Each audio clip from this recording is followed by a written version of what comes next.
Men are not created equal. This was the harsh, undeniable truth of the world that Izuku Midoriya learned at the tender age of 4. In a society where 80% of the global population possessed some kind of uncanny, superhuman ability known as a quirk, the disparity between the strong and the weak was established early on. Some children were born with the ability to levitate a pencil. Others were born with the power to level entire city blocks with a flick of their wrist. But there was another truth that Izuku would come to learn, a truth older than humanity itself, carved into the fossilized bedrock of the earth. In every ecosystem, there is an apex. The playground was bathed in the warm, golden light of a late spring afternoon. The air smelled of wood chips, ozone, and the faint, burnt sugar scent of nitroglycerin. Beneath the shade of a large oak tree, a boy was crying on the ground, clutching his bruised knee. Standing over him, a cruel smirk playing on his childish lips, was Katsuki Bakugo. Small, crackling explosions popped in the palms of his hands like firecrackers, a brilliant and violent manifestation of his newly awakened quirk. 2 other boys stood behind Katsuki, snickering like scavenging hyenas trailing behind a lion. "You're in my way," Katsuki sneered, stepping closer to the weeping boy. "If you don't want to get hurt, you shouldn't be so weak." Before Katsuki could unleash another spark, a small figure stepped between the explosive blonde and his victim. It was Izuku. He was trembling, his small fists clenched so tightly at his sides that his knuckles were white. He was terrified of Katsuki's explosions, terrified of the pain, but something deeper, something ancient and undeniable, was screaming at him from the very marrow of his bones. "Protect." "That's enough, Kaken!" Izuku yelled, his voice cracking but resolute. He threw his arms out wide, shielding the injured boy behind him. "Can't you see he's crying? If you keep going, I'll stop you myself." Katsuki paused, his crimson eyes narrowing in disbelief. Then, a dark, mocking grin split his face. "You stop me? Don't make me laugh, Izuku. You don't even have a quirk yet. You're just a weakling." "A Deku." Katsuki lunged forward, his right hand pulled back, the center of his palm glowing with violent orange heat. "I'll show you what happens when you stand up to the best." Izuku squeezed his eyes shut, raising his arms to brace for the burning impact. But in that split second, something within the deepest, most dormant strands of his DNA snapped awake. It was not a gentle awakening. It felt as though a volcano had erupted within his chest. A torrent of liquid fire surged through his veins, hotter and more intense than anything Katsuki could ever produce. Izuku's heartbeat slowed, then hammered with a thundering, rhythmic boom that seemed to shake the very earth beneath his sneakers. Thump! Thump! Thump! Katsuki's fist descended. But it never connected. A sound echoed across the playground, a sound that did not belong in the modern world. It was a guttural, bone-rattling hiss that rapidly escalated into a deafening, earth-shattering roar. It was a sound that commanded absolute, paralyzing terror. Katsuki froze, his explosions fizzling out instantly. His crimson eyes went wide, the pupils shrinking to pinpricks as all the color drained from his face. The 2 lackeys behind him fell to their knees, whimpering in sudden, inexplicable panic. Even the birds in the oak tree scattered in a frenzy of frantic wings. Izuku opened his eyes. The world looked different. Sharper. He could see the individual beads of sweat on Katsuki's forehead, hear the frantic, rabbit-like fluttering of his heart. And his arms, they felt heavy. He looked down. His soft, pale skin was gone, replaced from the mid-bicep down by thick, overlapping plates of dark emerald scales. His fingers had elongated, the joints hardening into thick, callous flesh, while his fingernails had grown into 5-inch, razor-sharp, ebony talons that gleamed menacingly in the sunlight. But that was not what had paralyzed Katsuki. Looming directly behind Izuku, towering over the playground equipment, was a massive, spectral projection. It was made of shifting, translucent green energy, resembling fossilized bones and ghostly muscle. It was a skull. A colossal, terrifying skull with jaws lined with jagged, serrated teeth the size of railroad spikes. The spectral Tyrannosaurus Rex snapped its jaws with a phantom sound of crushing bone, its glowing, hollow eyes locked entirely on Katsuki. Izuku didn't understand what was happening to him, but as he stared at Katsuki, he didn't feel fear anymore. He felt an overwhelming sense of dominance. A wild, untamed instinct flared in his mind. Challenge the alpha? The instinct whispered. Crush the threat. Izuku took a single step forward, his newly clawed foot sinking deeply into the wood chips. The spectral T-Rex shadowed his movement, lowering its massive snout. Stay away from my pack, Izuku growled. His voice was no longer that of a 4-year-old boy. It was layered with a deep, resonant rumble that vibrated through the air. Katsuki didn't say a word.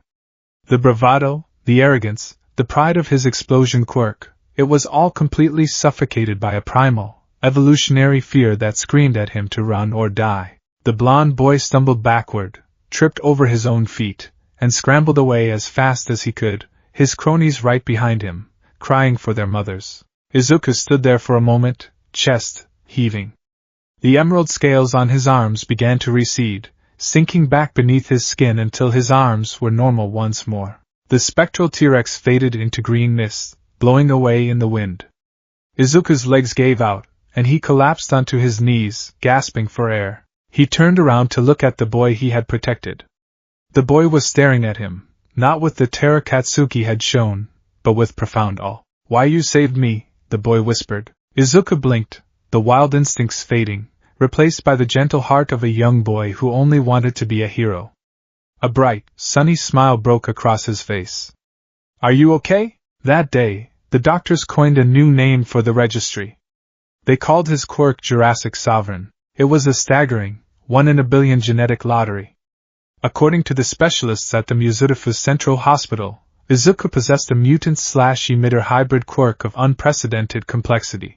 Not only did his body house the dormant DNA blueprints of hundreds of prehistoric apex predators, allowing him to partially or completely transform his body into a multitude of dinosaurs, but he also emitted what the scientists dubbed an alpha aura. It was an invisible, passive psychic wavelength that instilled instinctual submission and primal dread in adversaries, while simultaneously radiating a sense of absolute security and loyalty to those Izuku subconsciously deemed his pack. Furthermore, his emitter classification came from his ability to summon the spectral, fossilized constructs of these ancient beasts to fight alongside him. His mother, Inko, had wept tears of joy and terror. Joy that her son was blessed with a quirk that could rival the #1 hero, All Might. Terror at the sheer, devastating nature of what her boy could become. 10 years passed. Aldera Junior High was an ordinary school, but Classroom 3A was anything but ordinary. It was an ecosystem, and every student in it knew their place in the food chain. Since you're all third years, it's time for you to think seriously about your futures, the homeroom teacher announced, standing at the front of the class with a thick stack of career aptitude papers. I'll pass out these handouts for your future plans now, but... He suddenly threw the stack of papers into the air, letting them scatter like confetti. You're all pretty much planning to go into the hero course, right? The classroom erupted in cheers. Students activated their quirks, showing off elongated fingers, rock-like skin, and small jets of water. Yes, you all have wonderful quirks, the teacher chuckled, trying to settle them down. But remember, using your quirks on school grounds is strictly forbidden. Sensei, don't lump me in with these background characters. The loud, arrogant voice cut through the noise. Katsuki Bakugo leaned back in his chair, his feet kicked up on his desk. He smirked, letting a few sparks crackle in his palms. They'll be lucky to end up as sidekicks to some busted D-lister. I'm the real deal. The class erupted in offended murmurs, but no one actively challenged him. Bakugo's explosion quirk was devastating, and he had the combat prowess to back it up. Ah, Bakugo, you're aiming for UA High, aren't you? The teacher noted, looking at his clipboard. A collective gasp swept through the room. UA? The national school? The acceptance rate is insanely low. That's exactly why it's the only place fit for me. Bakugo stood up, slamming his hands on his desk. I aced the mock exams. I'm the only one at this school who has the raw power to even stand a chance. I'm going to surpass All Might himself and become the top hero. My name will be inscribed on the list of the highest earners. Actually, Midoriya is also applying for UA. The teacher's voice casually interrupted Bakugo's rant. Instantly, the entire classroom went dead silent. The atmosphere shifted. It wasn't the mocking, derisive silence of a class preparing to bully a weakling. It was the tense, suffocating silence of an audience watching a predator enter a clearing. All eyes slowly turned to the back of the classroom. Izuku Midoriya sat quietly by the window.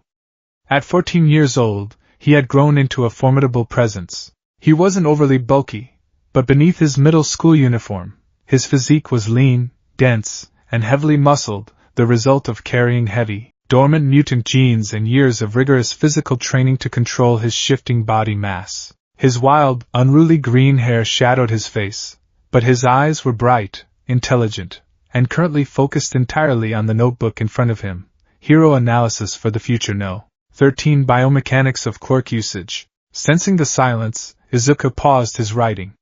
He slowly looked up. For a fraction of a second, his pupils constricted into vertical, reptilian slits before dilating back to round human shapes. A faint, almost imperceptible wave of pressure washed over the room, the alpha aura.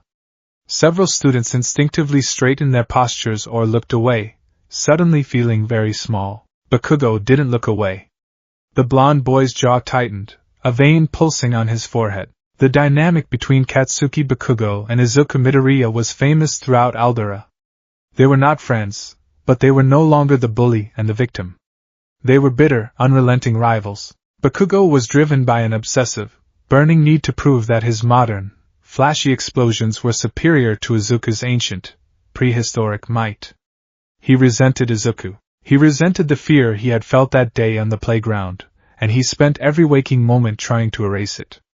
Izuku, on the other hand, viewed Bakugo with a mix of respect and mild exasperation. Bakugo was strong, undoubtedly, but Izuku's instincts constantly reminded him that he was the apex. It was a delicate balance of power. Got a problem, Kakin? Izuku asked, his voice calm, deep, and steady. He didn't raise his voice, but it carried effortlessly across the silent room. Bakugo's hands popped with louder, more aggressive explosions. He marched down the aisle, stopping right at Izuku's desk. The heat radiating from Bakugo was intense, but Izuku didn't flinch. He just calmly closed his notebook. Don't think you're better than me, lizard, Bakugo snarled, leaning down so they were eye to eye. Just because you can turn into some oversized fossil doesn't mean you have what it takes. UA is about real combat. Not standing around looking scary. Izuku met Bakugo's furious crimson gaze. Slowly, Izuku's right hand rested on his desk. The skin on his knuckles briefly rippled, shifting into dark green, hardened scales before smoothing back into human skin. The wood of the desk creaked ominously beneath his grip. I don't think I'm better than you, Kakin, Izuku replied evenly, his tone completely devoid of fear. Your quirk is amazing. You're going to make an incredible pro. But, Izuku's eyes flashed, the emerald irises glowing with an inner, primal fire. I'm not going to lose to you. Not now. Not at UA. The tension was thick enough to cut with a knife. For a moment, it looked as though Bakugo was going to ignite the desk. But then, the blonde scoffed, turning away and shoving his hands into his pockets. We'll see, Deku. The entrance exam will prove who's at the top of the food chain. Izuku watched him walk away. He didn't smile, nor did he scowl. He merely picked up his pen, flipped his notebook open, and resumed writing. The food chain, Izuku thought. Kakin still doesn't get it. The food chain isn't a ladder you climb. It's a circle. And right now, my blood is telling me the circle is about to break. The afternoon sun was beginning to dip below the skyline as Izuku walked home. His path took him through the underpass of the Tatooine shopping district. He was entirely lost in his thoughts, muttering to himself as he reviewed the latest hero debut. Empty Lady's gigantification is impressive, but her center of gravity is too high. A sweeping attack at the ankles could destabilize her entirely. If I were to engage a giant-type villain, shifting my leg mass into a Brachiosaurus base would give me the torque needed to uproot them, while a Triceratops cranium shift would provide the perfect battering ram. Izuku stopped walking. His muttering ceased. The hairs on the back of his neck stood on end. Before he heard the sirens, before he saw the smoke, his body knew. His quirk, Jurassic Sovereign, provided him with heavily enhanced sensory perception, a leftover trait from predators that tracked their prey across continents. The wind shifted, blowing through the underpass. Izuku inhaled deeply, his nostrils flaring. Smoke. Burning plastic. Sewers. And beneath it all, a sharp, familiar, acrid scent. Nitroglycerin. Kakin. A spike of adrenaline hit Izuku's system like a freight train. His heart began that slow, rhythmic, thundering boom. Thump. Thump. Thump. Pack in danger. The primal instinct bypassed his logical brain. Izuku didn't think about hero licenses or vigilante laws. His legs moved before his mind could formulate a plan. He bolted out of the underpass, his sneakers pounding the pavement with explosive force. As he ran, his legs subtly mutated. His calf muscles bulged, the bone structure shifting internally, elongating into the powerful, digitigrade legs of a Deinonychus, a raptor. His speed doubled, then tripled. He became a blur of green motion, weaving through the crowded sidewalks, leaving a trail of startled pedestrians in his wake. He rounded the corner into the main shopping district and slid to a halt. The air was thick with black smoke. A massive crowd had gathered behind a hastily erected police barricade. Izuku pushed his way through the onlookers, his alpha aura passively parting the sea of people as they instinctively moved out of his way. He reached the front and took in the scene. It was an inferno. Several storefronts were ablaze, the flames licking hungrily at the sky. In the center of the destruction, in an alleyway choked with fire, was a towering mass of putrid, dark green sludge. The villain was massive, its fluid body shifting and bubbling, entirely immune to the physical debris crashing around it. And trapped within the center of the sludge, struggling frantically, was Katsuki Bakugo. The blonde boy was suffocating, his eyes wide with a mixture of rage and genuine terror. He was firing off explosions in a desperate panic, but it was only feeding the fires and doing nothing to dislodge the liquid villain. Izuku scanned the perimeter. The pro-heroes were there. Death Arms, Kamui Woods, Empty Lady, and a few others. I can't get a grip on him. Death Arms shouted, punching his fists together in frustration. He's completely fluid. My wood will just catch fire in this heat. Kamui Woods gritted his teeth. I can't get close. I need at least 2 lanes of clearance for my quirk. Empty Lady groaned. I'm completely useless in this narrow alley. Izuku felt a low, guttural growl vibrating in his chest. Useless. The so-called heroes were just standing there, watching his pack members slowly drown in mud. They were analyzing the situation, waiting for a hero with a more suitable quirk to arrive. They were thinking logically, but Izuku wasn't thinking. He was reacting. Bakugo's eyes met Izuku's through the smoke. In that brief, agonizing second, Izuku didn't see the arrogant rival who constantly challenged him. He saw the kid from the playground. He saw someone asking for help. Protect. Izuku moved. Hey! Kid, get back here! Death Arms roared as Izuku slipped beneath the police tape and dashed straight into the blazing alleyway. The heat was blistering, but Izuku didn't feel it. As he sprinted toward the towering villain, he tapped into the deepest reserves of his quirk. He didn't need a full transformation. That would be too destructive, too large for the alleyway. He needed precision. He needed lethality. Partial manifestation, Izuku breathed, his voice deepening into a resonant, monstrous rumble. Crack! The sound of his bones shifting and expanding echoed like gunfire over the roar of the flames. From his elbows to his fingertips, his arms erupted into massive, heavily armored gauntlets of gray, bony plating. Thick, defensive spikes jutted out from his forearms, the impenetrable armor of an ankylosaurus. His hands grew massive, his fingers fusing and shifting until they tipped with 6-inch, scythe-like, obsidian talons, the killing weapons of a velociraptor. The sludge villain noticed the boy charging at him. A massive, muddy eye swiveled down. Another brat? You want to die too? The villain lashed out, swinging a thick, tree-trunk-sized tendril of solidifying sludge directly at Izuku's head. Kid, dodge! A hero screamed from the sidelines. Izuku didn't dodge. He planted his feet, brought his heavily armored left arm up, and braced for impact. Clang! The sludge tendril hit Izuku's ankylosaurus armor with the force of a wrecking ball. The ground beneath Izuku's feet shattered, creating a spiderweb of cracked asphalt, but the boy didn't budge an inch. The armor easily absorbed the kinetic shock. The villain's eyes widened. What the? Izuku dropped his guard and looked up, his slitted, glowing green eyes locking onto the villain. He opened his mouth, and a sound tore from his throat that silenced the roaring flames, silenced the crowd, and silenced the heroes. It was a full-throated, prehistoric roar.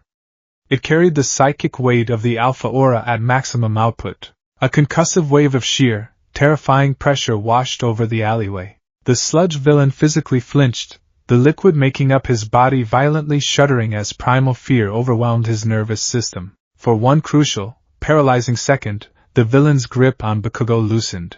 That was all Izuku needed. With a burst of speed generated by his still mutated raptor legs, Izuku leapt into the air. He soared over the flames, bringing his right arm back. His velociraptor talons gleamed in the firelight. Let him go! Izuku roared. He plunged his talons directly into the thickest part of the sludge, aiming away from Bakugo but deep into the villain's mass. The claws acted like hooks. With a massive, feral heave, utilizing the incredible muscular density of his mutant arms, Izuku ripped his arms outward. The sludge tore like wet tissue paper. Bakugo spilled out of the villain's viscous grip, gasping for air and coughing up mud. Before he could hit the ground, Izuku grabbed him by the collar of his uniform with his armored hand and forcefully tossed him backward, sending Bakugo sliding safely out of the immediate danger zone and toward the astonished pro-heroes. You little bastard! The sludge villain shrieked, recovering from the psychic shock. Enraged at losing his meat shield, the villain condensed his fluid, forming hundreds of sharp, whipping tendrils. I'll turn you into paste. The tendrils descended on Izuku like a storm of spears. Izuku landed heavily on the asphalt. He didn't have time to retreat. He crossed his massive, ankylosaurus-armored arms over his head and face, dropping to a knee and bracing himself. The onslaught was brutal. The sludge tendrils hammered against his armored scales with relentless fury. Bang! Bang!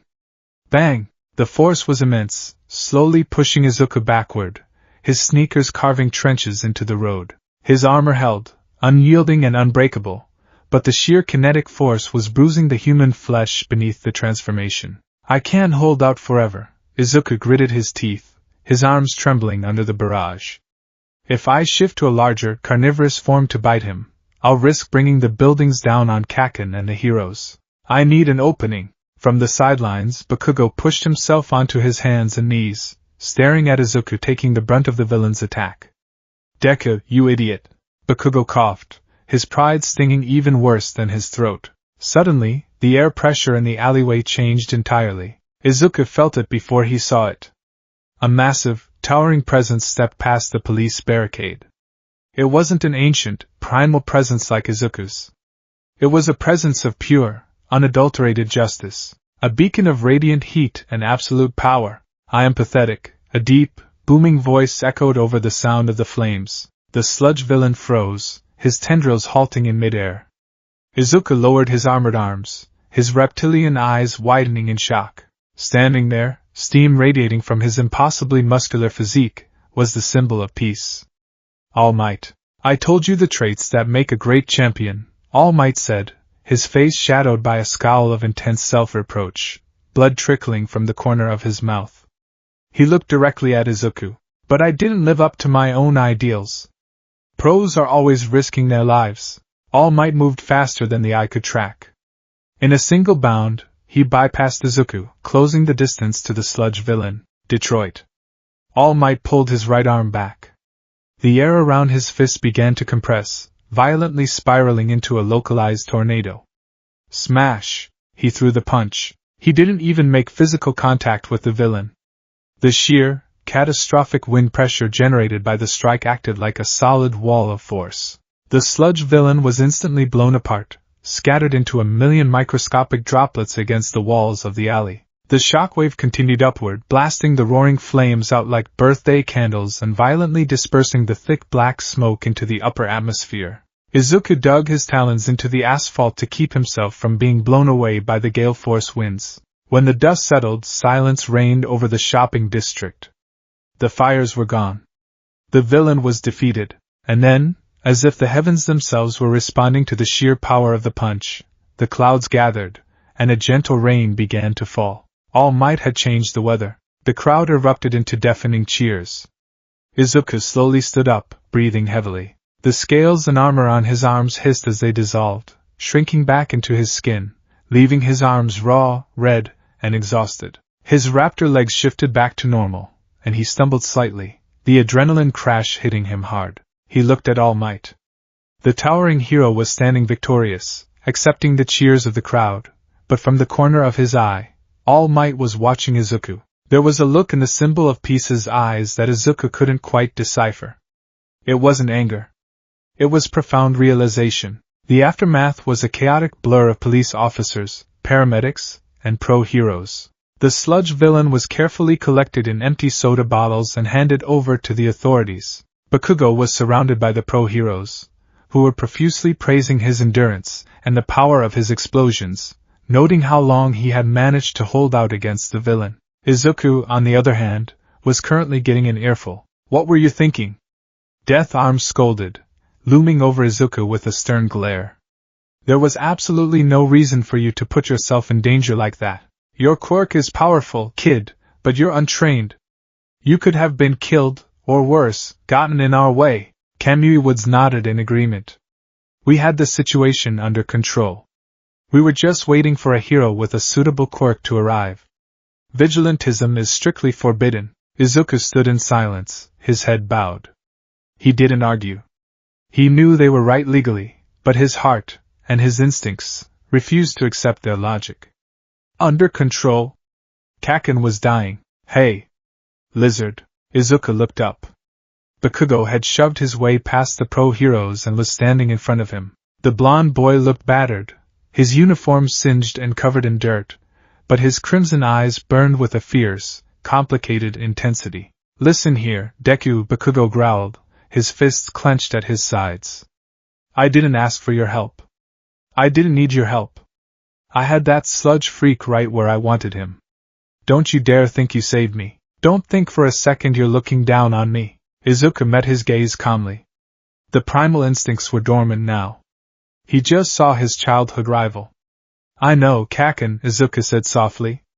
"But you looked like you were asking for help." Bakugo's breath hitched. He bared his teeth, looking as though he wanted to punch Izuku, or scream, or both. Instead, he just spun on his heel and stomped away. "Just you wait.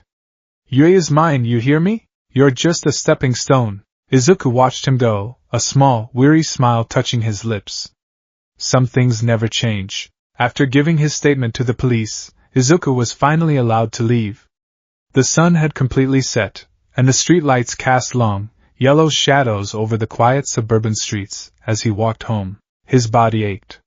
The rapid shifting of bone density and muscle mass took a heavy toll on his caloric reserves.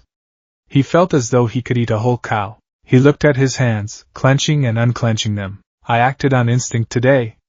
If I want to be a hero, a real hero, I need to control the beast. I can't just be a monster that tears things apart to protect its pack. I have to be a symbol. Like All Might. I am here." Izuku jumped nearly out of his skin, whirling around, sliding out from a side alley, moving with speeds that defied physics, was All Might. The massive hero struck his signature pose, hands on his hips, his booming laugh echoing down the empty street. "Ha ha ha, young man, I have been searching for you." Izuku's jaw dropped. "All Might? What are you doing here? How did you get away from the reporters?" "Ha!"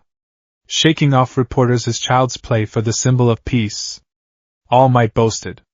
But suddenly, the hero's massive frame shuddered. He coughed violently, a spray of blood erupting from his mouth. "Ah!" Izuku panicked, taking a step forward. Before Izuku's bewildered eyes, the towering, invincible figure of All Might rapidly deflated in a massive cloud of steam. When the vapor cleared, the man standing there was unrecognizable. He was gaunt, skeletal, his clothes hanging off his impossibly thin frame like drapes on a coat rack. His eyes were deeply sunken, shadowed, glowing with a dim, haunting blue light. Izuku staggered back, his quirk instinctively flaring, ready to defend against an imposter. Who are you? What happened to All Might?" "I assure you, young man, I am All Might," the skeletal man sighed, wiping a trail of blood from his chin. He pulled up his oversized t-shirt, revealing a massive, horrific scar that covered the entire left side of his chest, a twisted, purple crater of ruined flesh. 5 years ago, I received this injury in a fight with a certain villain.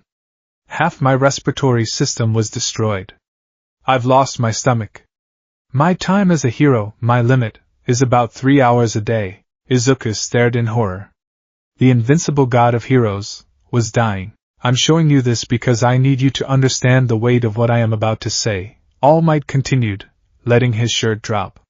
He looked at Izuku, his sunken eyes piercing right through the boy. Today, in that alleyway, the pro-heroes stood and watched. Even I, the symbol of peace, stood by and watched, too afraid of my own limits to act. All Might took a step forward. But you didn't.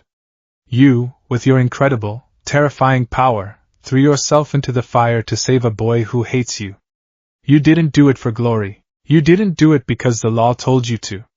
All Might smiled, a genuine, warm expression that transcended his skeletal face. You acted because your soul, and your instincts, demanded that you protect your own. Izuku felt a lump form in his throat. The reprimands of the other heroes had stung, but hearing this from All Might, it shattered his emotional walls. Tears pricked at the corners of his eyes. Your quirk, young man, it is primal. It is violent, All Might said softly. But the heart that wields it is pure. You possess the spirit of a true king. A sovereign who bleeds for his people. All Might stood up straight, the wind rustling his baggy clothes. Izuku Midoriya. You are worthy to inherit my power.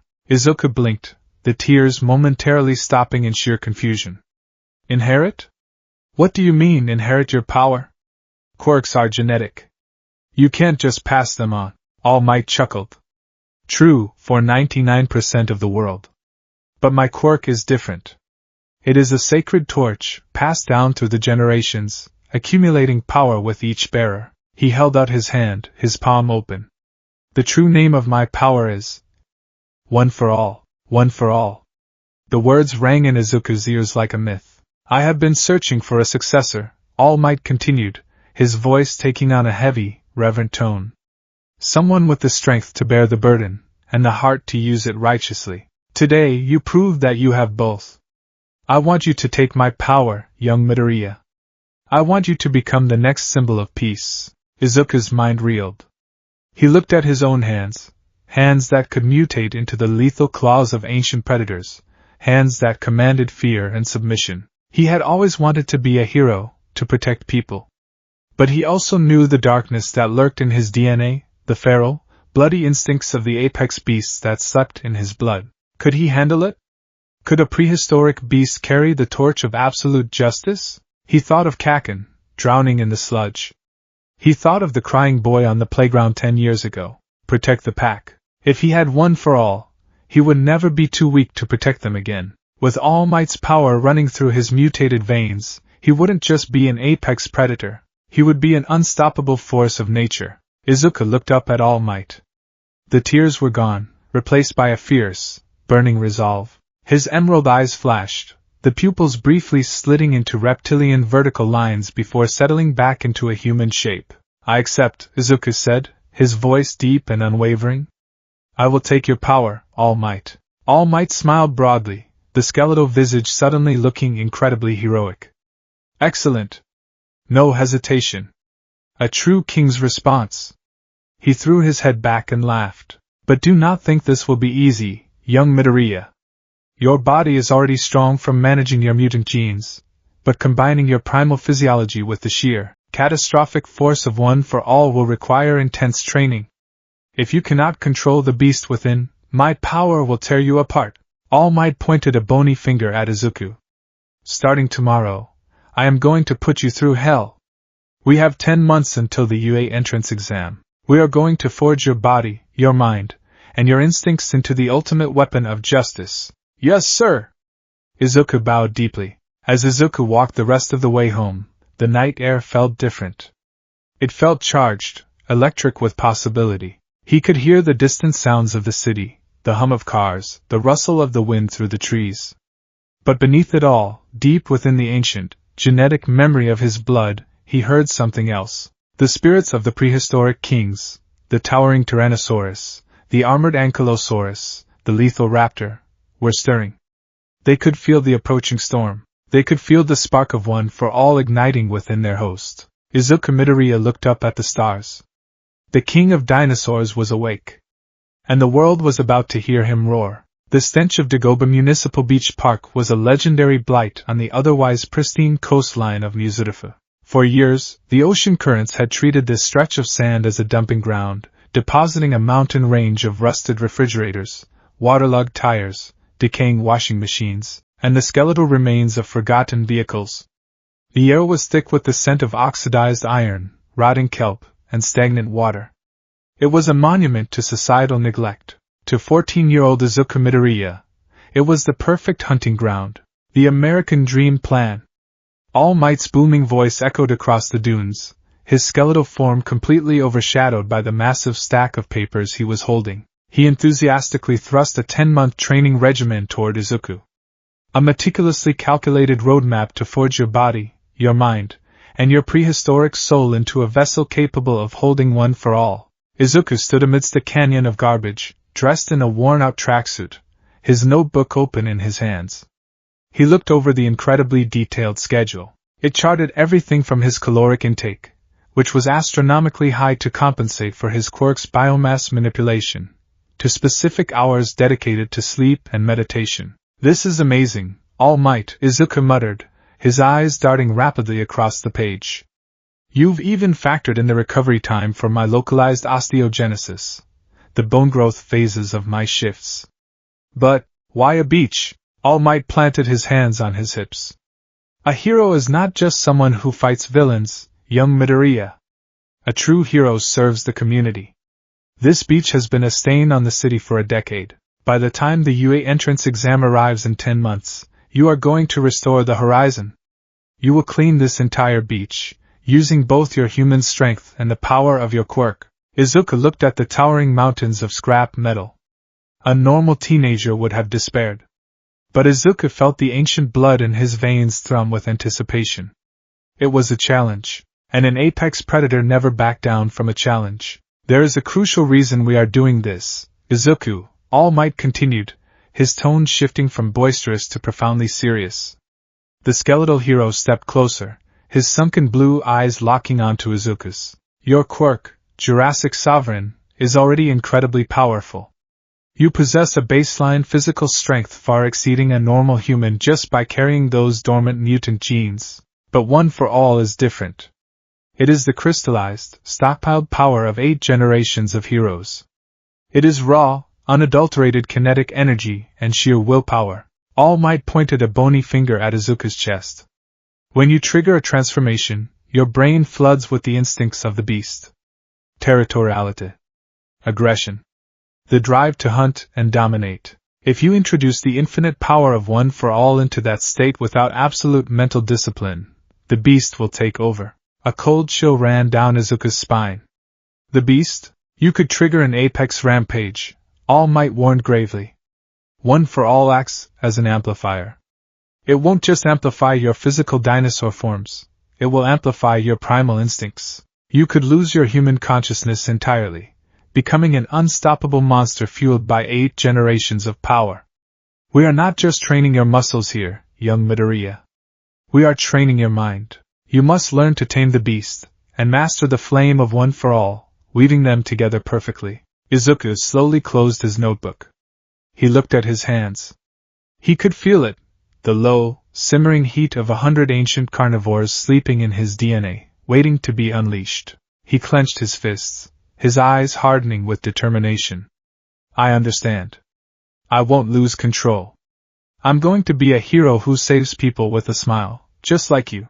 All Might smiled, a warm, proud expression.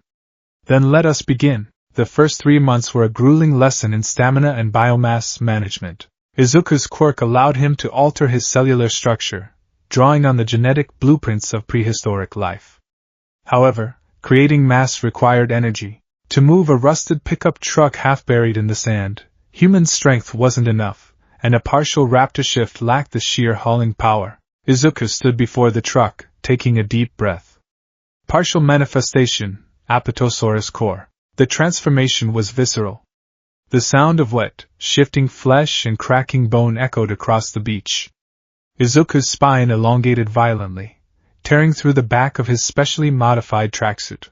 A massive, heavily muscled tail, covered in thick, elephantine gray-green scales, erupted from his tailbone.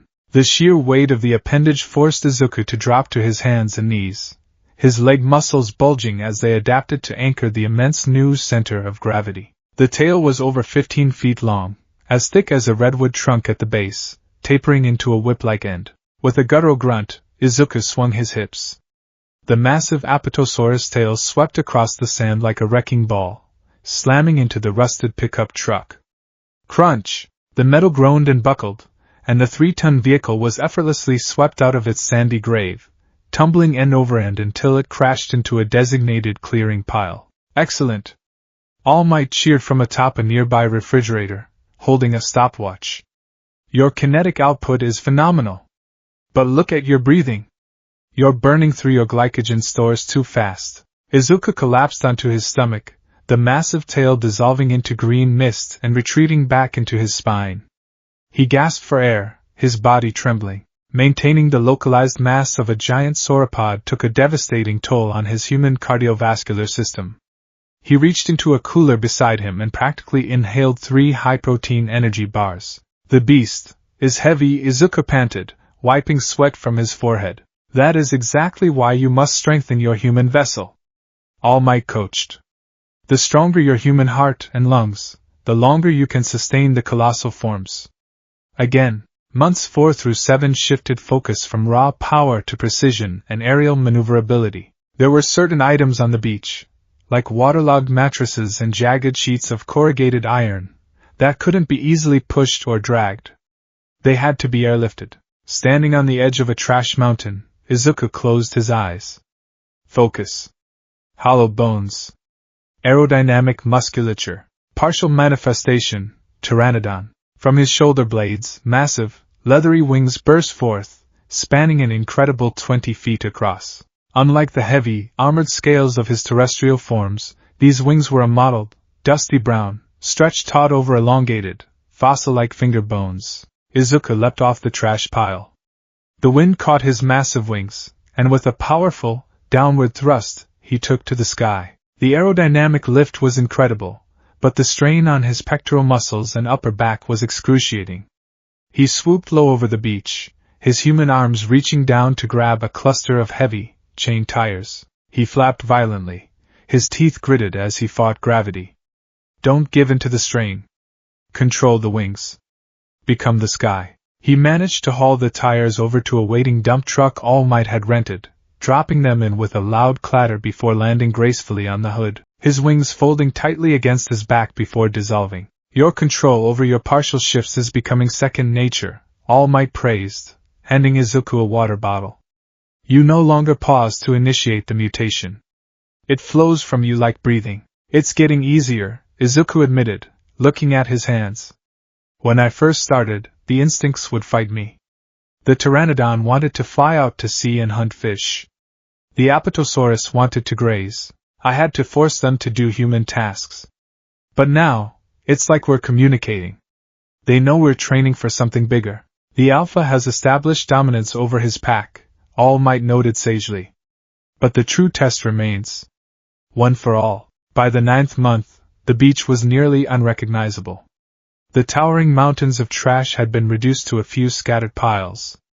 And Izuku Midoriya had completely transformed. He was no longer just a boy with dormant potential.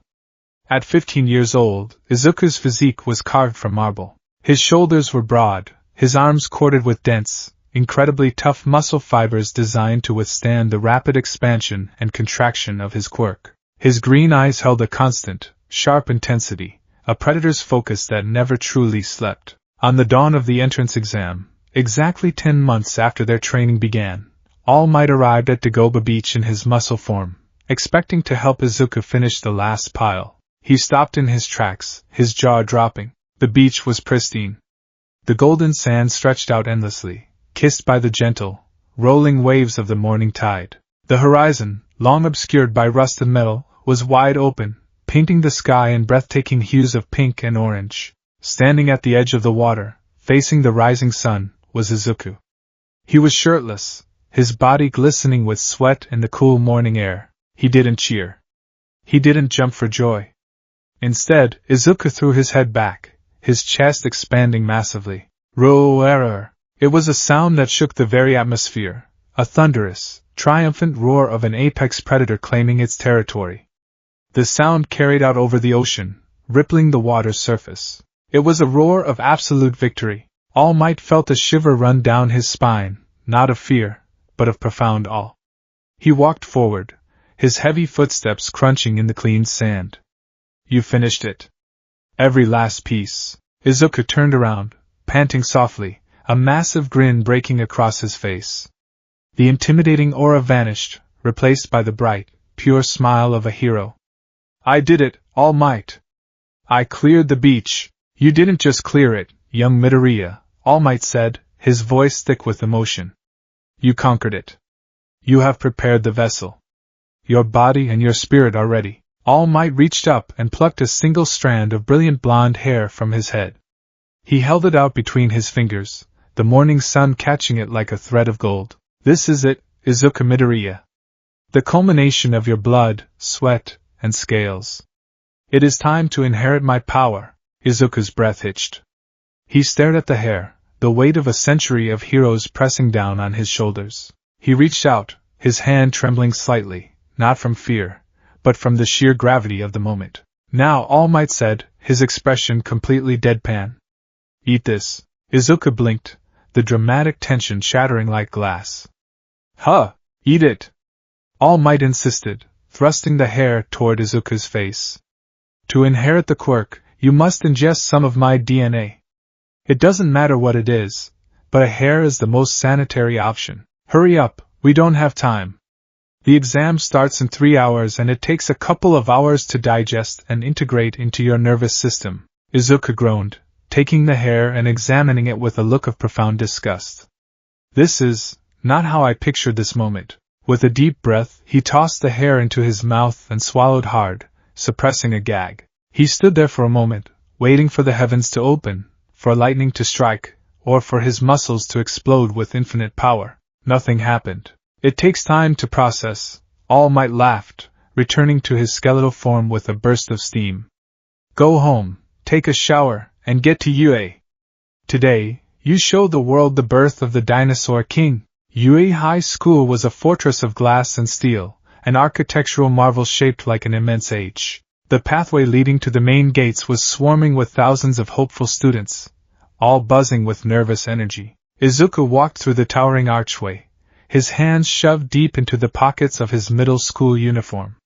He kept his head down, actively suppressing his alpha aura. If he let it flare, he would paralyze half the courtyard. Still, even suppressed, he moved with a quiet, undeniable presence. The crowd subconsciously parted for him, a ripple of instinctual avoidance allowing him to walk completely unimpeded. Out of my way, extras! A familiar, explosive voice shattered the morning calm. Izuku glanced over his shoulder. Katsuki Bakugo was stomping up the path, his face twisted into a permanent scowl. The blonde boy saw Izuku and paused, his crimson eyes narrowing. Over the last 10 months, Bakugo had noticed the change in Izuku. The lizard hadn't just gotten bigger.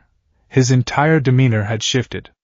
The quiet confidence was maddening to Bakugo. Don't think you can stand in my way today, Deku, Bakugo snarled, walking past him and deliberately bumping his shoulder against Izuku's. Izuku didn't even budge.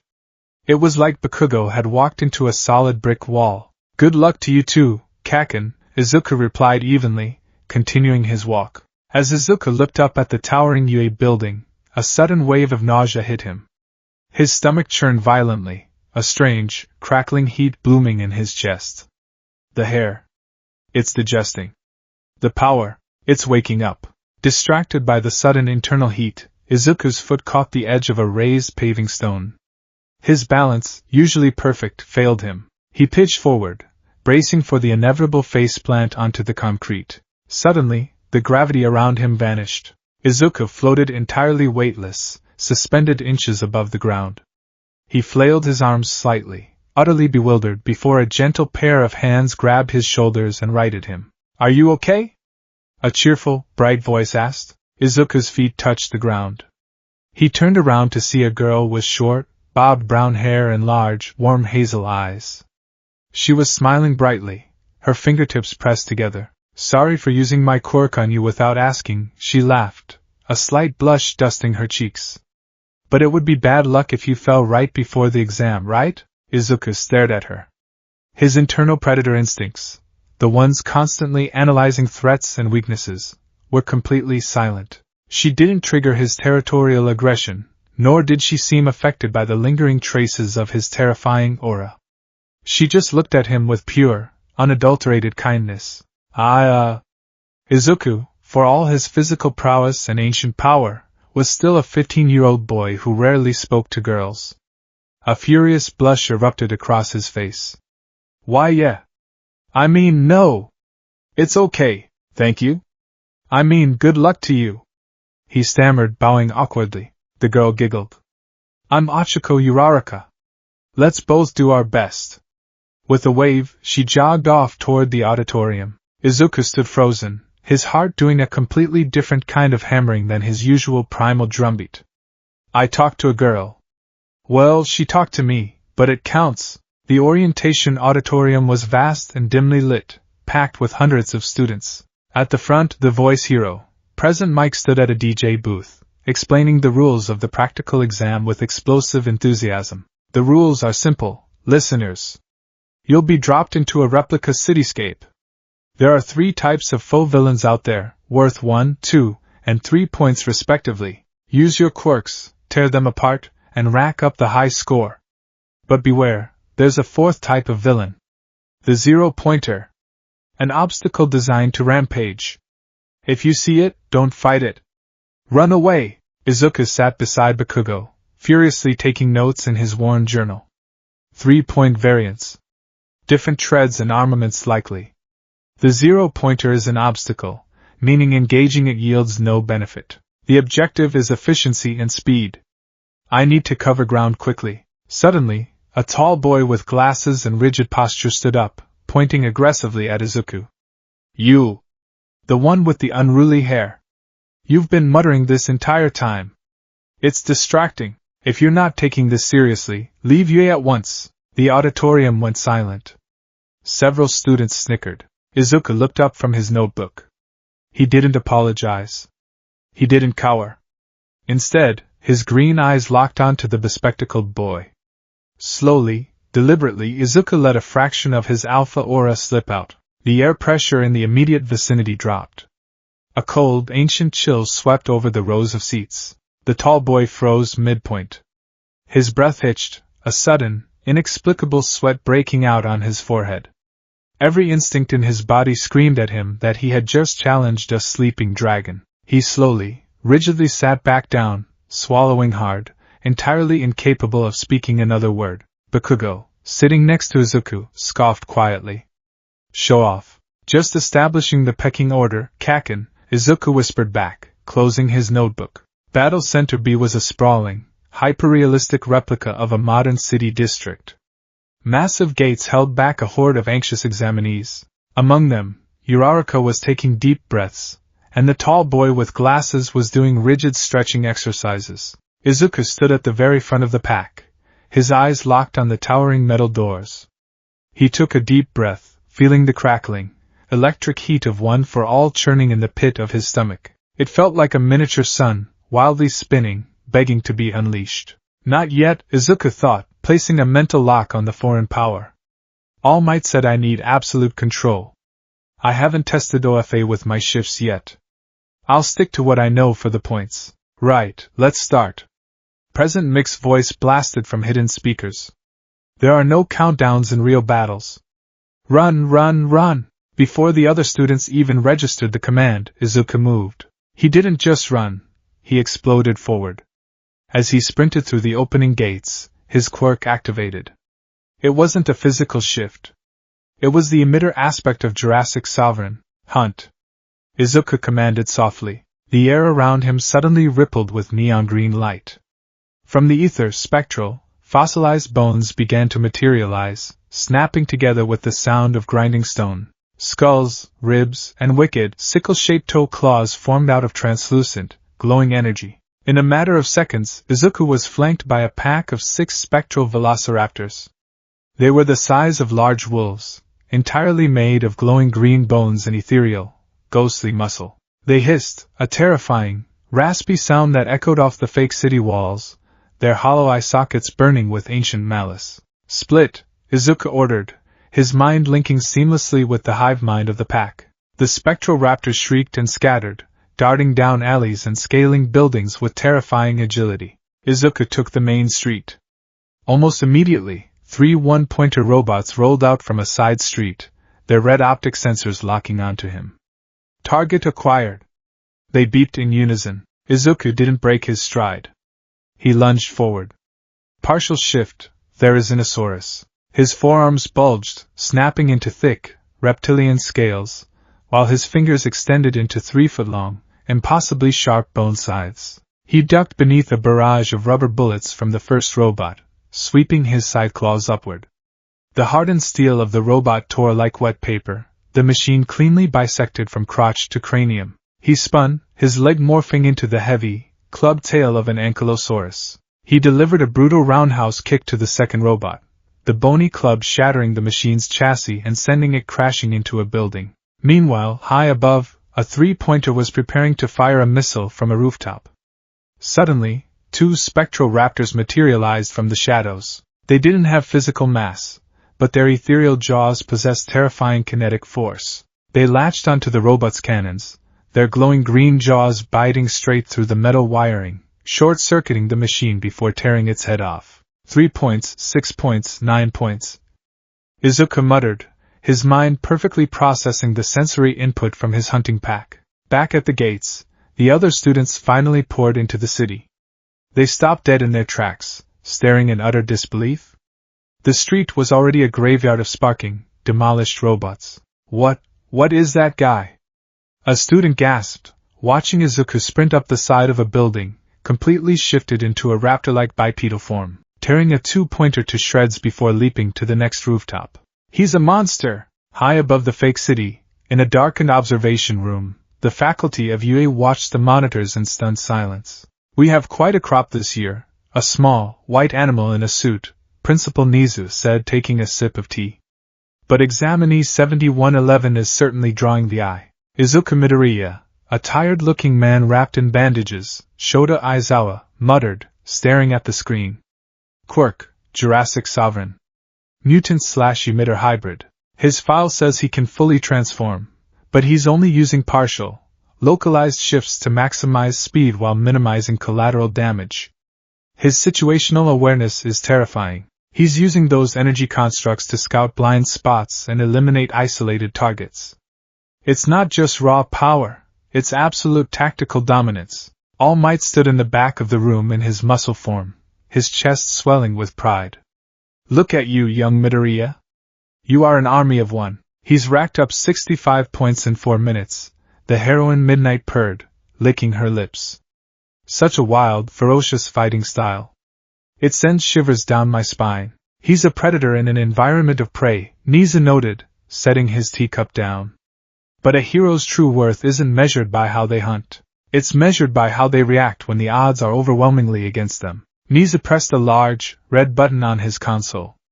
"Let's test their true mettle." Released the 0-pointer. Izuku was standing on top of a crushed 3-pointer, his breathing steady, his side claws retracting into normal human hands. He had 72 points. It was more than enough to pass. He mentally recalled his spectral raptors. They dissipated into green mist, the energy returning to his body. Suddenly, the ground beneath his feet violently shuddered. It wasn't a minor tremor. It was an earthquake. The towering fake buildings at the end of the main street suddenly exploded outward, glass and concrete raining down in a devastating shower. From the dust cloud, a shadow emerged. It blotted out the sun. Izuku stared upward, his pupils constricting into slits. The 0-pointer wasn't just a robot, it was a mechanical titan. It stood well over 100 feet tall, a colossal, tread-driven behemoth of green steel and red, glowing optics. It raised a fist the size of a small house and slammed it into the street, completely obliterating a city block. Run! It's the zero-pointer! The panicked screams of the examinees filled the air.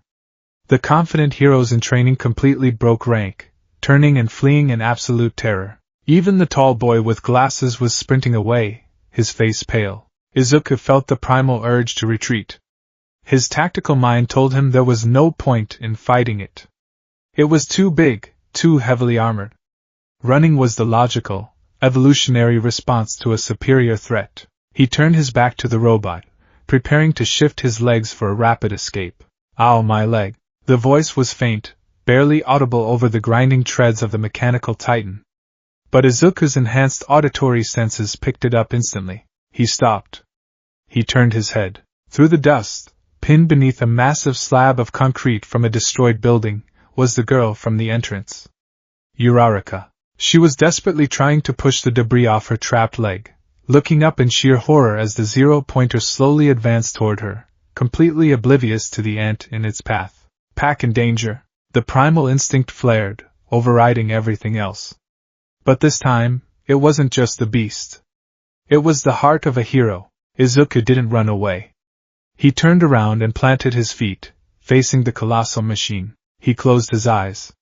He reached deep within himself, past the DNA of the raptors, past the heavy bones of the sauropods, down to the absolute bottom of his soul, where the spark of One for All was waiting. All Might said to be careful. To control the beast. But right now, to save her. I need the monster. One for All, Izuku whispered. He ripped the mental lock away. The reaction was instantaneous and apocalyptic. A shockwave of pure, immense power blasted outward from Izuku's body, shattering the windows of the remaining buildings. Brilliant, crackling arcs of emerald green lightning erupted around him, whipping the air into a frenzy. The heat was unbearable, a blinding, stockpiled sun detonating within his mortal frame. But Izuku didn't just channel the power into his human body.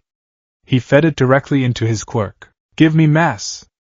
Give me power! Full manifestation!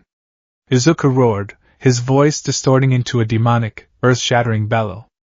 Tyrannosaurus Rex! The mutation was violent and immediate. Izuku's human body exploded in a surge of expanding biomass, fueled by the infinite kinetic energy of One for All. Dark green, armor-plated scales erupted over his skin, his skull elongated, his jaw unhinging and expanding, filling with rows of serrated teeth the size of great swords. His spine arched, bursting with thick, corded muscle as a massive tail whipped out behind him. He grew. 10 feet. 20 feet. 40 feet tall. He didn't just become a T-Rex. He became a kaiju. His dinosaur form was supercharged, glowing with pulsing veins of One for All's green energy. Emerald lightning constantly arced across his scales, and thick, scorching steam poured from his gaping jaws with every exhalation. In the observation room, Aizawa dropped his clipboard. Midnight gasped, covering her mouth. All Might gripped the railing, his knuckles white. My God! Nisa whispered. Down in the city, the fleeing students stopped, turning around in horror and awe as a second titan rose to meet the first. The zero-pointer's optics locked onto the glowing, 40-foot dinosaur blocking its path. Obstacle detected. Eradicating. The giant robot raised its massive fist and brought it down in a devastating punch aimed right at Izuku's skull. Izuku didn't flinch. His eyes, burning like miniature green suns, tracked the fist, with speed that a creature of his size had absolutely no right to possess.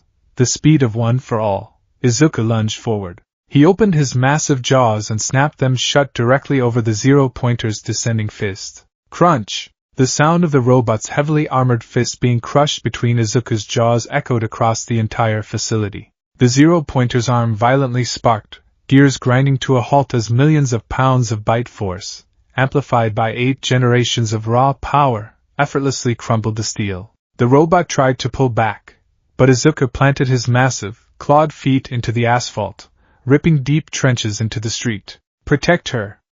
Destroy the threat! Izuku released the fist, stepping into the robot's guard. He twisted his massive torso, channeling 100% of the One for All energy coursing through his body directly into his tail. The appendage glowed so brightly it looked like a solid beam of green light. With a roar that shattered the remaining intact glass in a 2-mile radius, Izuku delivered a catastrophic tail whip directly to the zero-pointer's midsection. Jurassic. Smash! The impact was like a nuclear detonation.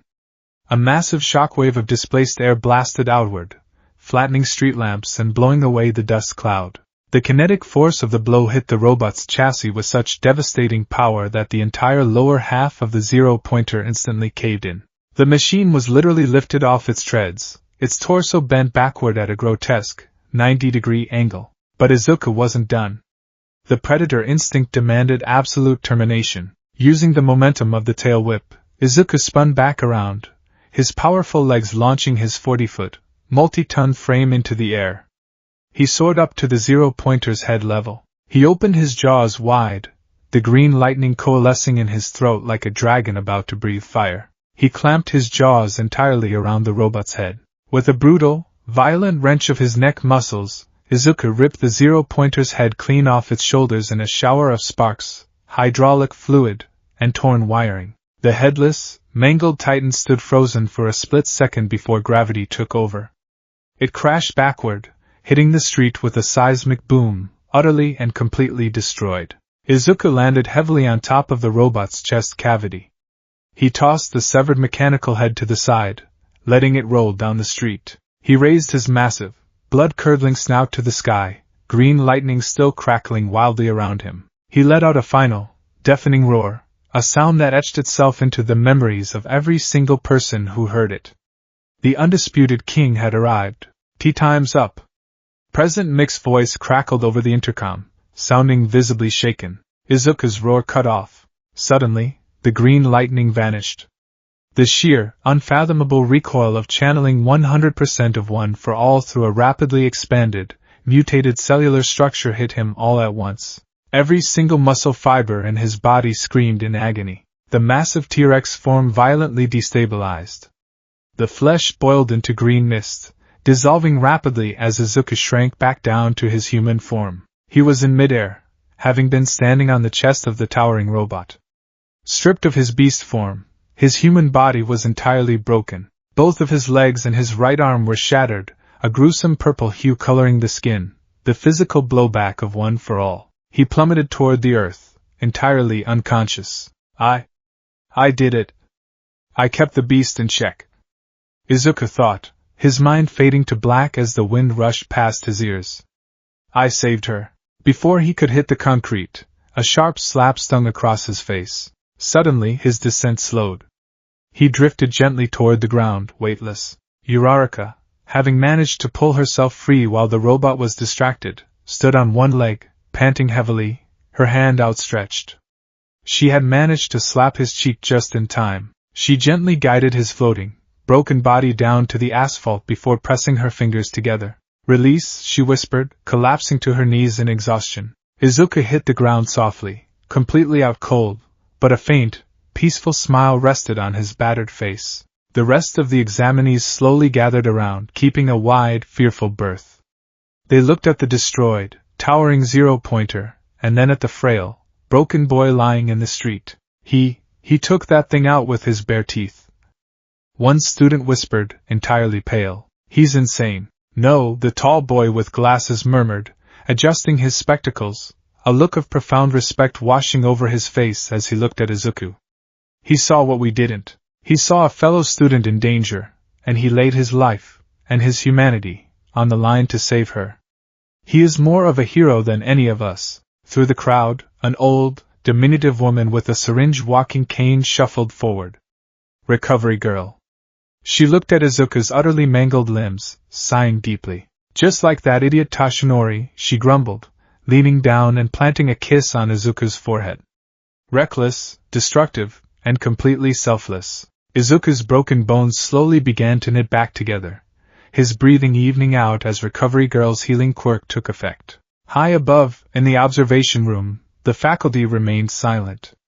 All Might placed a hand over his heart, a tear of pure pride slipping down his cheek. The exam was over. The scores would be tallied. But there was no doubt in anyone's mind.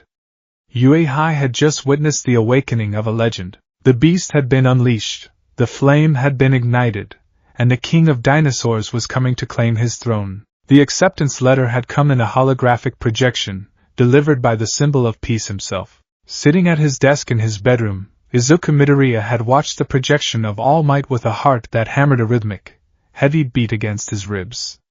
The score had been unprecedented. 65 villain points, and a staggering 60 rescue points for obliterating the zero-pointer to save Ochako Uraraka.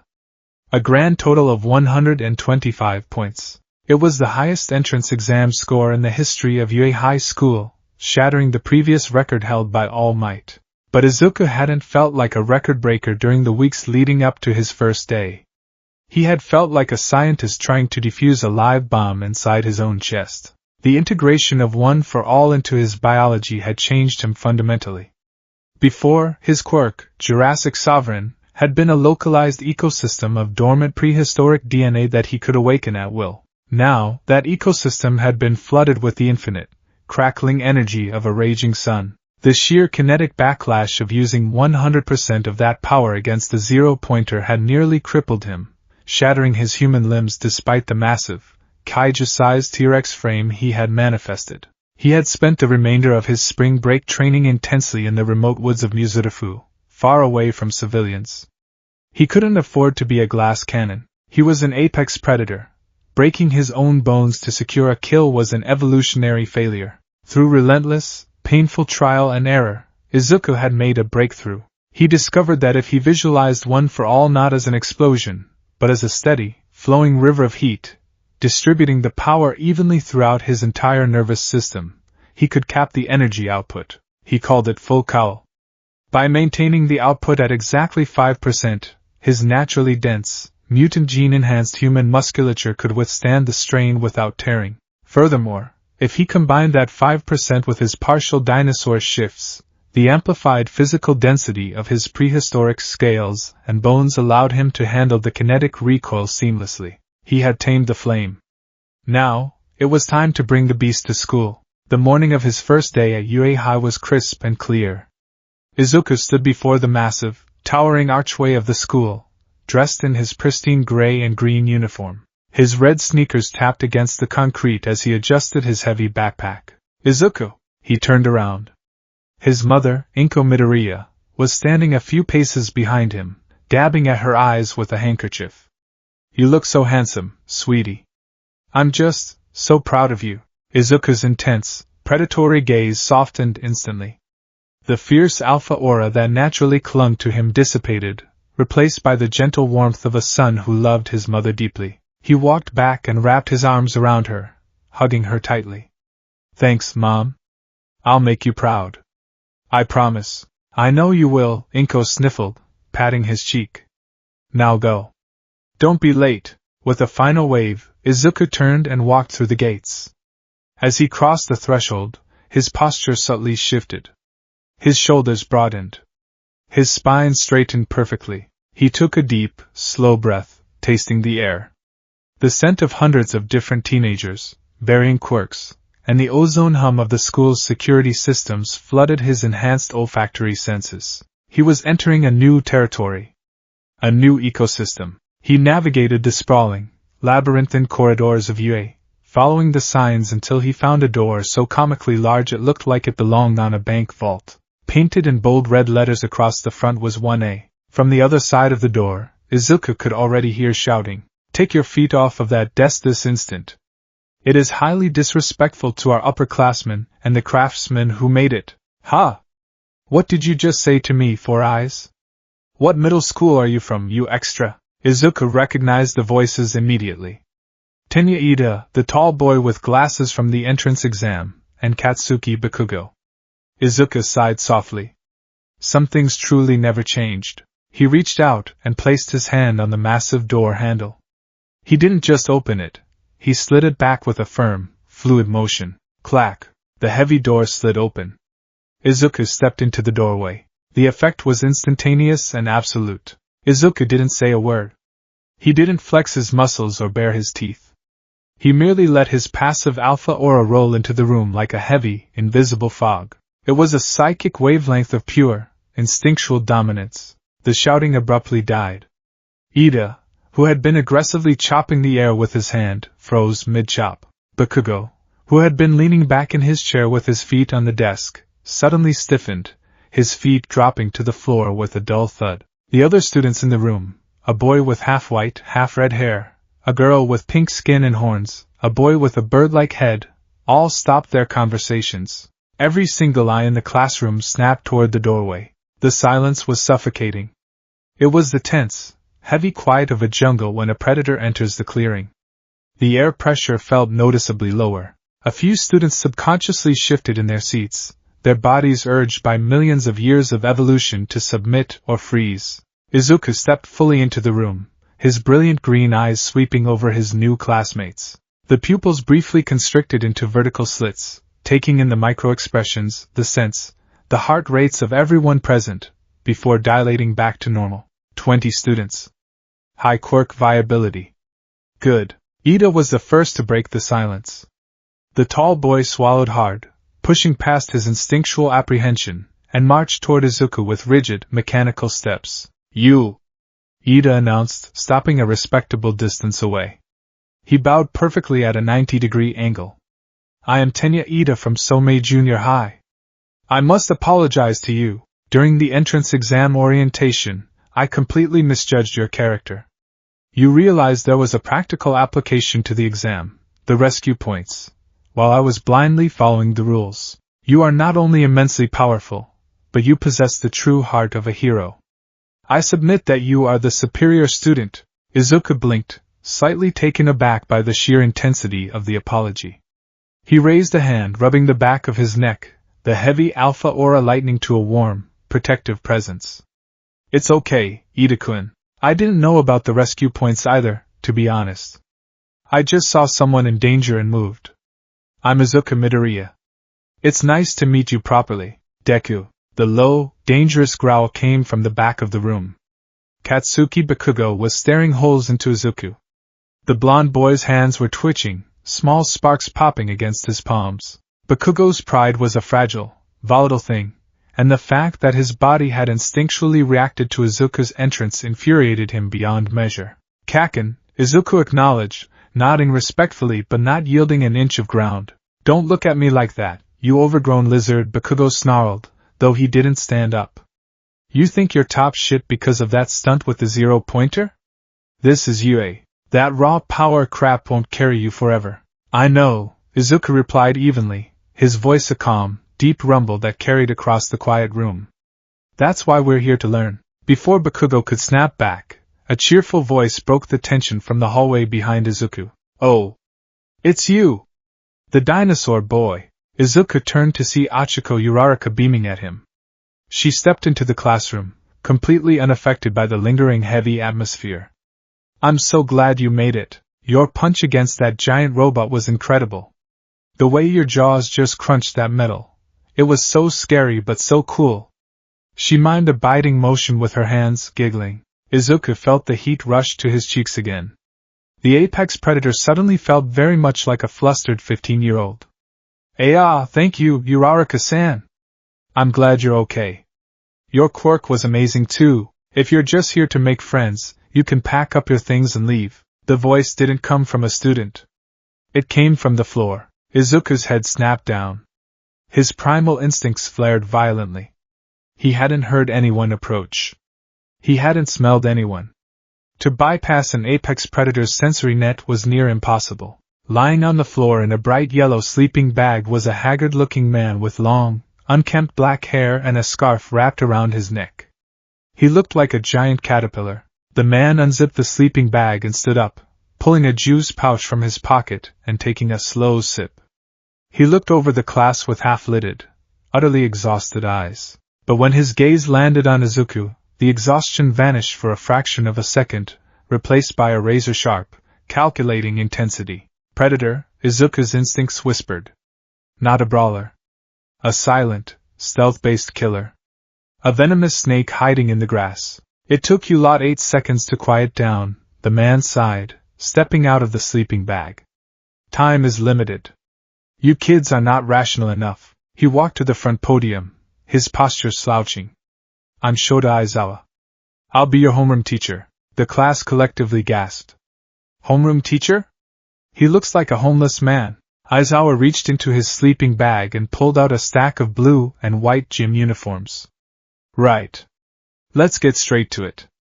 Put these on and head out to the PE grounds. The locker room was filled with the chatter of boys introducing themselves. But as Izuku took off his shirt to change into the PE uniform, the conversation died out once more. Whoa, Midoriya, a boy with red, spiky hair named Eijiro Kurishima said, his jaw dropping. You are built like a brick house, man. Look at those scars. Izuku looked down at his own torso. His physique was incredibly dense, his muscles corded and defined like a gymnast's, but carrying significantly more mass. Running up his right arm and across his chest were jagged, lightning-shaped, silvery scars, the physical remnants of channeling 100% of one for all during the entrance exam. Man, what kind of training did you do? Asked a boy with blonde hair and a black lightning bolt streak, Genki Kaminari. I moved a lot of heavy trash, Izuku answered honestly, slipping the UA gym shirt over his head. It was tight across his shoulders. He didn't mention the grueling process of forcefully ripping his own cellular structure apart and putting it back together every day to master his transformations. When the class gathered on the dirt field under the bright morning sun, Aizawa stood before them, a tablet in his hand. A quirk apprehension test? The class shouted in unison. What about the entrance ceremony? The orientation? Uraraka asked, looking concerned. If you're going to become a hero, you don't have time for such leisurely events, Aizawa said dryly, turning his back to them. UA's selling point is how unrestricted its school traditions are. That's also how the teachers run their classes. You kids have been doing these standard fitness tests since junior high, right? Physical tests where you weren't allowed to use your quirks. The country still uses averages taken from results devoid of quirks. It's not rational. Aizawa turned his gaze to Bakugo. Bakugo, you finished first in the practical exam. In junior high, what was your best result for the softball throw? Bakugo crossed his arms, smirking. 67 meters. Right. Try doing it with your quirk. Aizawa tossed the baseball to Bakugo and pointed to a white circle painted on the dirt. You can do whatever you want as long as you stay in the circle. Hurry up. Give it all you've got. Bakugo stepped into the circle, rolling his shoulders. A vicious, feral grin spread across his face. I'll show them. I'll show that damn lizard exactly who holds the top spot. He stretched his right arm back. Sparks began to crackle violently in his palm, heating the air. He stepped forward, putting his entire body weight into the throw. Die! Bakugo roared, detonating a massive explosion directly behind the ball as it left his hand. The blast wave washed over the class, kicking up dust. The ball shot into the sky like a rocket, leaving a trail of black smoke in its wake until it disappeared into the clouds. Aizawa looked at his tablet. It beeped. He turned the screen around to show the class. Know your own maximum first. That is the most rational way to form the foundation of a hero. The screen read, 705.2 m. 705 meters? Are you kidding me? Kaminari yelled, clutching his head. We can use our quirks as much as we want. This looks like fun. A girl with pink skin, Mina Ashido, cheered. Aizawa's eyes narrowed. The tired, lazy demeanor vanished, replaced by a dark, terrifying intensity. The air around him seemed to chill. Fun? You have 3 years to become heroes. Are you going to have an attitude like that the whole time? Aizawa smiled, a cruel, mirthless expression. All right. Whoever comes in last place in all 8 tests will be judged to have no potential, and will be punished with expulsion. The entire class erupted in panic. Expulsion? On the first day? Uraraka cried out. That's not fair. Natural disasters, massive accidents, and selfish villains. Calamities whose time or place cannot be predicted, Aizawa countered coldly. Japan is covered with unfairness. Heroes are the ones who reverse those situations. If you wanted to go talk with your friends at Mickey D's after school, too bad. For the next 3 years, you will inflict hardship after hardship on you. Go plus ultra. Overcome it with all you've got. Izuku didn't panic. He didn't shout about fairness. He stood completely still, his eyes locked onto Aizawa. He means it, Izuku's instincts told him. In the wild, the weak are culled. The slow are eaten. This isn't a school, it's a proving ground. He's trying to weed out the prey. Izuku's blood began to run hot. The rhythm of his heartbeat slowed and intensified. Thump. Thump. Thump. He wasn't prey. He was the king. And he was going to show this underground hero exactly why. Test 1, 50-meter dash. The class lined up in pairs at the starting line. Izuku watched carefully as Ida used his engine calves to blaze across the track in 3.04 seconds. He watched a girl named Tsuyu Azuri use her frog-like anatomy to cross in 5.58 seconds. He analyzed every movement, every biomechanical advantage. He was compiling a massive mental database of his new pack, Midoriya and Bakugo. You're up. Izuku stepped up to the starting line. Bakugo stood next to him, his hands popping with tiny, impatient explosions. Don't hold back, Deku, Bakugo hissed, his crimson eyes burning. If you don't use that freakish power of yours, I'll kill you. Izuku didn't look at him. He stared down the 50-meter track. He could easily use full cowl, but 5% wouldn't outspeed an explosion-propelled Bakugo over such a short distance. He needed raw, anatomical mechanics. I'm not going to hold back, Kaken, Izuku murmured. Runners, on your marks. The robotic camera drone announced. Izuku took a deep breath. He sent a mental command to his lower body. Partial manifestation, Gallimimus. It was an entirely internal shift, devoid of scales or claws, strictly altering muscle fiber and bone structure. Beneath the fabric of his gym pants, Izuku's femurs elongated slightly, his calf muscles bulging and hardening into the ultra-dense, fast-twitch muscle fibers of an ostrich-like dinosaur built entirely for terminal velocity. The shift took less than half a second. Get set. Izuku lowered into a sprinter stance. Bang! The starting gun fired. Bakugo launched himself forward, firing a massive dual explosion behind him, propelling his body through the air like a human missile. Izuku pushed off his back foot. The earth beneath his sneaker literally cratered, dirt exploding outward from the sheer kinetic force of his leg muscles. He didn't run, he bounded, but midway through his first stride, a sudden, bizarre sensation washed over him. The dense, powerful gallimimus muscle fibers in his legs instantly unraveled, snapping back to normal human biology in a fraction of a second. Izuku's balance faltered. He was moving far too fast for human legs to catch him. He pitched forward, about to eat dirt. My quirk? It deactivated? In a split second, Izuku's combat instincts took over. His quirk was gone, but his base human body, forged by 10 months of hellish physical labor on Dagobah Beach and enhanced by the passive density of carrying dormant mutant genes, was still a machine. He tucked his shoulder, turning what would have been a disastrous fall into a rapid forward somersault. He hit the ground, rolled cleanly, planted his human feet, and sprinted the rest of the way, crossing the finish line in a dead sprint. 4.13 seconds, the drone announced for Bakugo. 5.42 seconds, the drone announced for Izuku. Izuku slowed to a halt, breathing heavily. He looked down at his legs. They were normal. He turned his head and looked back at the starting line. Aizawa was standing there. His long black scarf was floating wildly around his neck, defying gravity. His hair was standing on end, and his eyes were glowing a piercing, bloody red. He erased it, Izuku realized, his eyes widening. His quirk allows him to nullify other quirks just by looking at them. Aizawa blinked. His hair fell flat, and his eyes returned to their normal, exhausted black.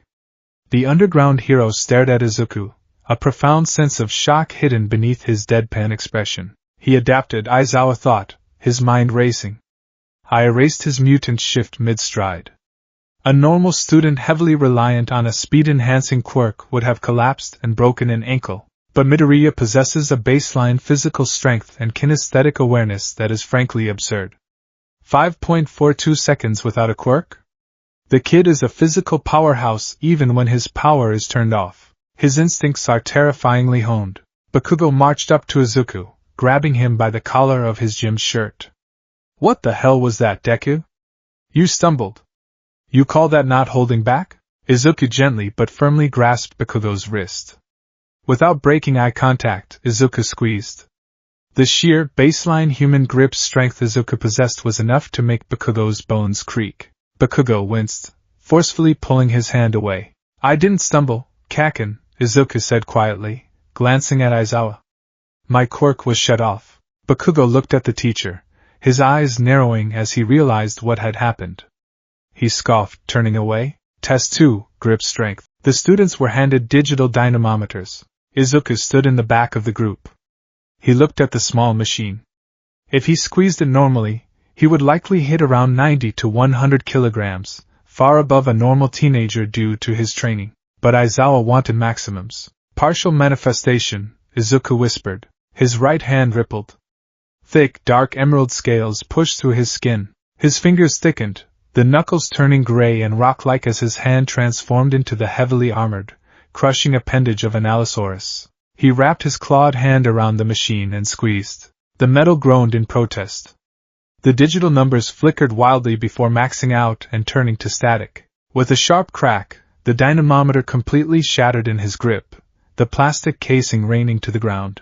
Beside him, a massive, multi-armed student named Mizo Shoji looked over, holding his own dynamometer that read 540 kilograms. Shoji looked at Izuku's shattered machine, then at his scaly, clawed hand, and silently nodded in respect.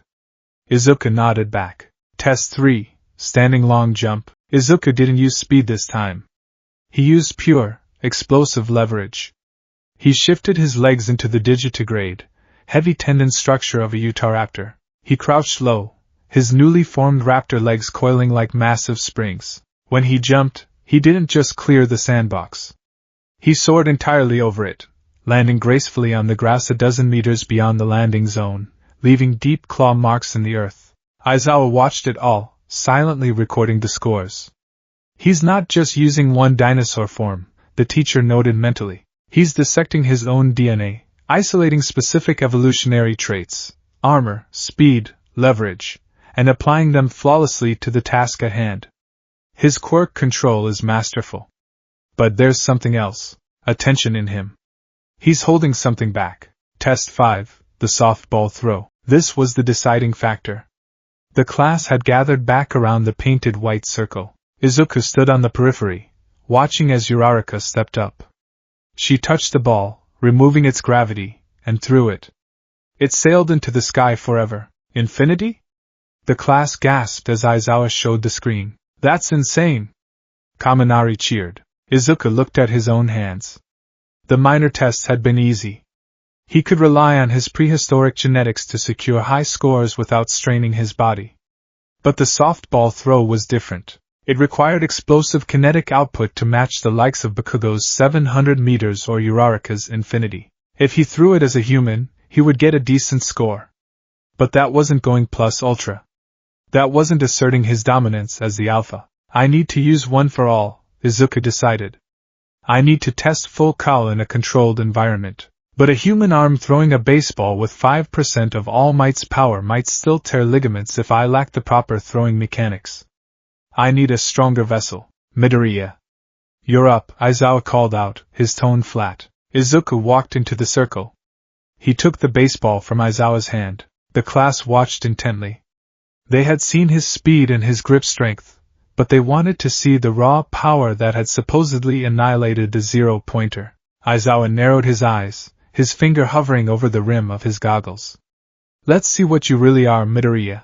Are you just a brawler with a flashy mutant quirk, or do you have the rational control to be a pro? If you break your arm here like a reckless child, I will expel you. Izuku stood in the center of the circle, facing the open field. He closed his eyes. First, the vessel. He breathed in deeply, visualizing the apex predator of the ancient rivers. A beast built to grapple with massive, thrashing prey. Partial manifestation, Spinosaurus. The shift was louder and more aggressive than his previous ones. His right shoulder bulged violently, tearing the right sleeve of his gym uniform to shreds. Thick, heavy, crocodile-like scuds erupted along his collarbone and traveled down his arm. The limb expanded massively, becoming twice the size of his normal arm, corded with impossibly dense, heavy muscle. His hand morphed into 3 massive, heavily clawed fingers, built for crushing and throwing immense weight. The class collectively gasped, stepping back as the sheer intimidating presence of the massive, monstrous arm flared. Now, the flame. Izuku gripped the baseball in his massive, scaly claws. He reached into his core, finding that burning sun, and tapped it. He didn't open the floodgates like he did at the entrance exam. He opened a valve. 5%. Full cowl. With a sound like tearing ozone, vibrant, crackling emerald lightning erupted across his body. The green electricity danced wildly over the dark green scales of his Spinosaurus arm, illuminating the field with an eerie, beautiful glow. Bakugo's eyes widened, his jaw dropping slightly. What the hell is that? He didn't have that lightning before. Aizawa's breath hitched. He didn't erase the quirk. He was entirely mesmerized by the sheer, condensed power radiating from the boy. It wasn't reckless. It was perfectly, terrifyingly contained. Izuku pulled his massive, lightning-wreathed arm back. The heavy muscles coiled tight, the ancient Spinosaurus DNA perfectly synergizing with the stockpiled kinetic energy of One for All. He stepped forward, planting his left foot, and whipped his arm forward with everything he had. Boom! The air itself shattered. A visible, circular shockwave, a sonic boom, exploded outward from Izuku's hand the moment he released the ball. A localized gale force wind swept over the class, blowing hair back and forcing several students to shield their eyes from the flying dust. The baseball didn't arc. It vanished.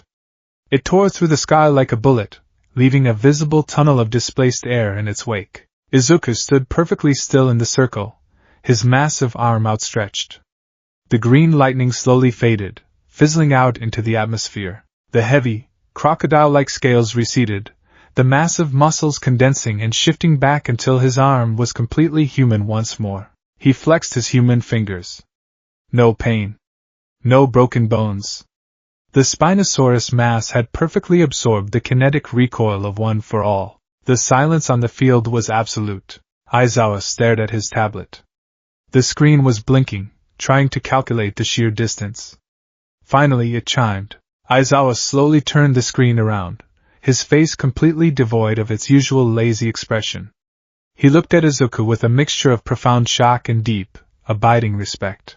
The screen read, 1-214.3 m. 1,000.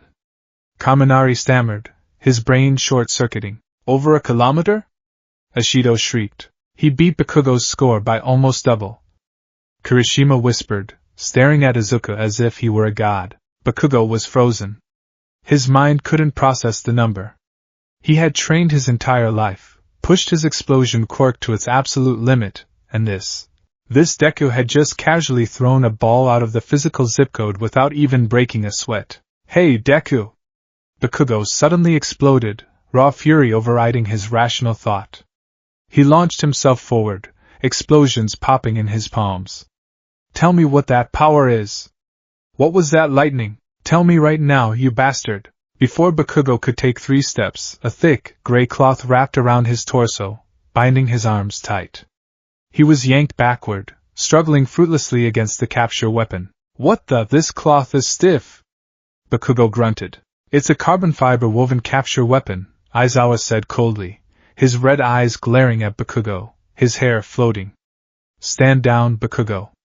Or I will expel you right here and now. Bakugo ceased struggling, gritting his teeth in pure, unadulterated frustration.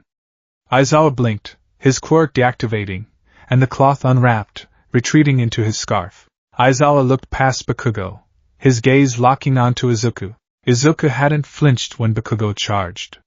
He hadn't raised his hands to defend himself. He had merely stood there, his eyes calm, radiating an absolute certainty that if Bakugo had reached him, the blonde boy would have lost. He's not arrogant, Aizawa realized, a rare, microscopic smirk touching the corner of his lips.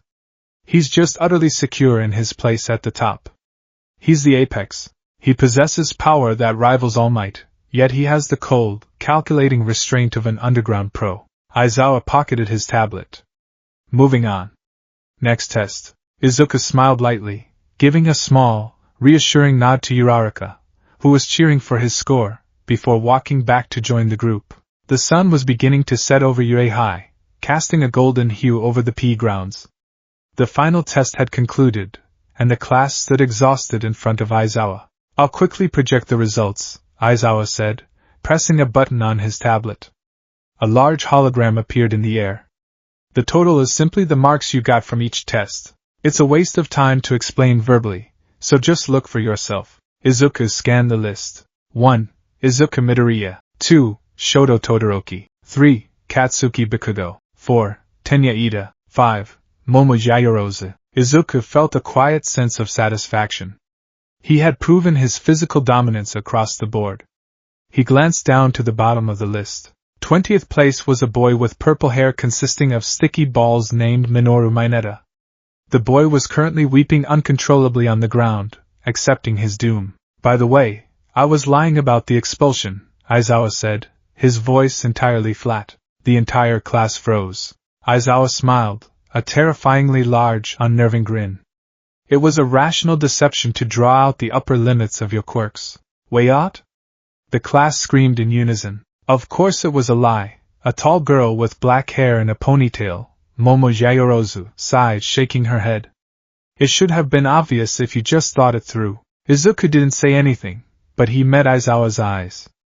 A silent communication passed between them. "You weren't lying," Izuku's gaze said. "You were ready to cut anyone who didn't fight for survival." "You're sharper than you look, kid," Aizawa's eyes replied. "With that, we're done," Aizawa said, turning and walking away, slipping back into his yellow sleeping bag as he moved. "There are handouts with the syllabus and such in the classroom. When you get back, look them over." As the teacher shuffled away, the class breathed a collective sigh of relief. "Man, that was nerve-wracking." Kirishima laughed, walking over and slapping Izuku on the back. "Midoriya, right? You were insane out there." "That throw was the most manly thing I've ever seen," agreed Ida said, marching over, adjusting his glasses. "Your control over your quirk is phenomenal. I have much to learn from you." "That lightning was so sparkly," Ashido added, bounding over. Within seconds, Izuku was surrounded by his classmates. They were no longer intimidated by his aura, they were drawn to it. The primal fear had shifted into profound respect. He was strong, he was composed, and he was undeniably the anchor of the group. Bakugo stood on the outskirts, watching the crowd gather around Izuku. The blonde boy's hands were clenched into tight, trembling fists.